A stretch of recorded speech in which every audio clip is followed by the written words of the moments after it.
ମୁଁ କେମିତି ଖଜୁରୀକନ୍ଦାକୁ ହାଣିକି ଉପାଡ଼ିଲି ଶେଷ ଯାଏ ଦେଖନ୍ତୁ। ଓ ଜୟ ଜଗନ୍ନାଥ ସାଙ୍ଗମାନେ, ଆପଣମାନେ ବହୁତ ଭଲରେ ଥିବେ। ଆମେ ଆଜି ବାହାରି ପଡ଼ିଲୁ ପୁତୁରା ସାଙ୍ଗେ ଖଜୁରୀକନ୍ଦା ଖାଇ।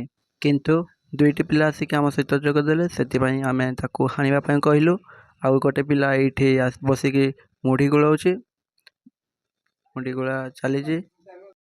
ଲାଷ୍ଟ ଟାଇମ୍ରେ ମୋତେ ଆଣିବାକୁ କହିଲେ, କିନ୍ତୁ ମୁଁ ଶୀଘ୍ର ହାଣିକି କନ୍ଦାଟାକୁ ଉପାଡ଼ି ଦେଲି। କନ୍ଦା ହଣା ସରିଲା ପରେ ଏଠିକି ଆଣିକି ତାକୁ ହଣା ହେଲା। ଏବେ ହଣାହଣି ସରିକି ଆମେ ଖାଇବୁ। କନ୍ଦା ହଣା ସରିଲା ପରେ ତାକୁ ଫାଡ଼ା ହେଲା।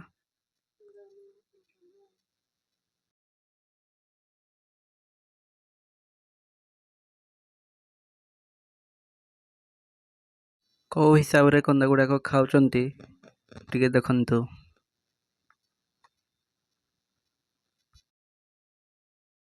ଖାଇ ସାରିଲା ପରେ ଶେଷରେ ଆମେ ଘରକୁ ଫେରି ଆସିଲୁ। ଏତିକିରେ ବ୍ଲଗ୍ ଶେଷ ହେଉଛି। ଜୟ ଜଗନ୍ନାଥ।